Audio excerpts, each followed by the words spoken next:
Bien-aimés dans le Seigneur, bonjour. Très heureux de vous retrouver autour de cette 365e publication, la dernière de l'année 2025, qui nous réunit et je demande, où que tu sois, de louer l'Éternel, car tu as été compté parmi ceux qui ont vu ce jour et ceux qui verront encore et encore de pareils jours agréables dans ta vie. Et le thème est intitulé « Les enfants innocentes victimes ». Le texte du prophète Ésaïe, chapitre 63, versets 7 à 9. Et l'évangile de Jésus-Christ selon Matthieu, chapitre 2, verset 13 à 23, sont ces textes qui nous permettront de te donner ce qu'il faut en matière de ce thème. L'Esprit Saint, l'Esprit de Dieu nous accompagne et est toujours avec nous. Amen. Bien-aimés dans le Seigneur, ce thème, les enfants innocentes victimes, nous expose le crime attribué au roi Hérode le Grand. Furieux de ne pas voir revenir les mages dont il attendait les informations sur l'enfant royal de Bethléem qu'il voulait faire mourir pour supprimer tout prétendant à sa couronne. C'est pour cette raison qu'il donna l'ordre de tuer tous les petits-enfants de moins de 2 ans dans ce village et ses environs. L'enfant Jésus échappe aux mesures criminelles d'Hérode, tout comme l'enfant Moïse avait échappé à celle du Pharaon contre les garçons hébreux. Exode chapitre 1, verset 15 au chapitre 2, verset 10. Jésus, le nouveau Moïse, vient sauver son peuple. Sa venue déchaîne la fureur des puissants pour que s'accomplisse ce qui avait été annoncé par le prophète Jérémie au chapitre 31, verset 15. Je cite, « Ainsi parle l'Éternel. On entend des cris à Rama, les lamentations, des larmes amères. Rachel pleure ses enfants, elle refuse d'être consolée sur ses enfants, car ils ne sont plus. Mais il est écrit également que malheur à celui par qui le scandale arrive. Matthieu, chapitre 18, verset 7. Bien-aimé, ce n'est pas parce qu'une telle parole doit s'accomplir que cela passera par toi. Non. Jésus insiste sur l'importance de ne pas être une cause de chute pour autrui, allant jusqu'à dire qu'il vaudrait mieux se noyer avec une meule au cou que de scandaliser un seul de ses petits, soulignant la gravité du jugement divin envers ceux qui égareront les autres. Si vous aviez été prédestiné à un accomplissement donné, selon son bon vouloir, vous échapperez toujours à ces gens de scandale, comme Jésus-Christ et Moïse. Donc, il n'y a jamais de crainte pour les élus. Non, les élus ne perdront jamais espoir devant quoi que ce soit, car l'Éternel Dieu est dedans. Il est dans la barque et il est toujours avec vous. Voilà ce que nous trouvons comme explication ce dernier dimanche de l'année à vous donner concernant ce thème et les commentaires dans le livre d'Ésaïe, chapitre 63, verset 7 à 9. Nous permettrons aussi également de vous dire déjà au verset 1er à 6, un dialogue s'était établi entre Jérusalem et Christ libérateur concernant la façon dont s'opérera la délivrance. Jérusalem le voit arriver des dômes. Chapitre 34, versets 5 à 8.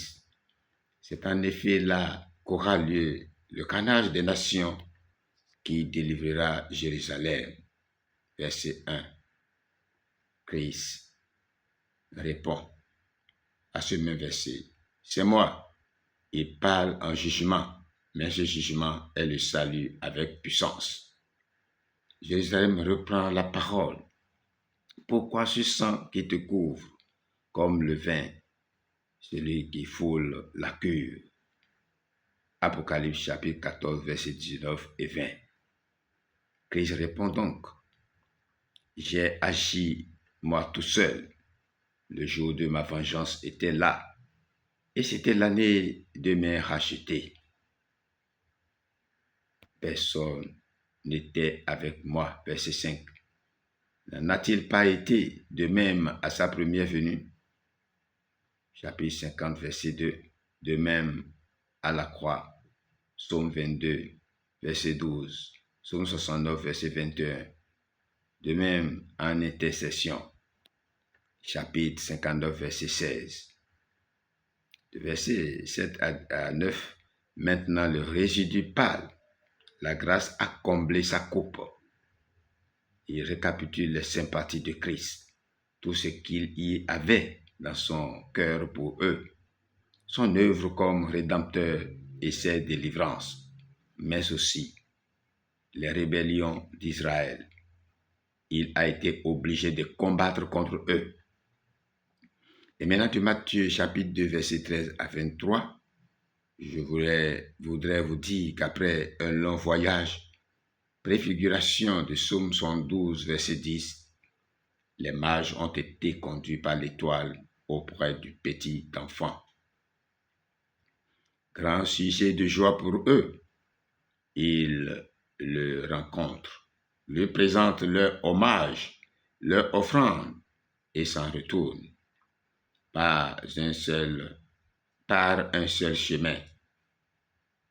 N'est-ce pas l'histoire de toute personne qui vient au Sauveur? Ah oui, les desseins meurtriers d'Hérode sont déjoués et en même temps, le sont ceux de Satan, cherchant à se débarrasser dès son entrée dans le monde de celui qui deviendra son vainqueur. Le voyage en Égypte, moyen ordonné de Dieu pour soustraire le petit enfant à ses plans criminels, illustre aussi la grâce de celui qui a voulu suivre le même chemin que son peuple autrefois. Deux noms ont été déjà donnés à l'enfant divin au chapitre précédent, celui de Jésus, Dieu Sauveur, chapitre 1, verset 21. Si précieux au cœur de chaque croyant, puis son nom d'Emmanuel, Dieu avec nous, chapitre 1, verset 23. Il s'y ajoute maintenant celui de Nazaréen, verset 23, avec une triple signification. Jésus a été moralement séparé et consacré à Dieu, selon Nombre chapitre 6, verset 1 à 21. Il a aussi été sur le trône d'Isaïe, père de David, une branche nouvelle portant du fruit. Voir Ésaïe chapitre 11, verset 1 à 5. Enfin, il sera, durant 30 années, citoyen inconnu de la ville méprisée de Nazareth. Jean chapitre 1, verset 43 à 51. Voilà, bien-aimés, ce qui nous concerne en matière de ce thème, ce que nous pouvons écouter et entendre pour en tirer leçon. Et c'est justement à cause de ceci que je vous dis que nous n'avons pas notre volonté à faire. Et nous sommes bien des élus. Il n'y a jamais de crainte. Comme le dit ce cantique 372, cantique Gounvo, pas de crainte pour les élus jusqu'à perdre l'espoir. C'est lorsque l'on s'y attend le moins que le Sauveur vient. Il nous est demandé de nous armer tout simplement.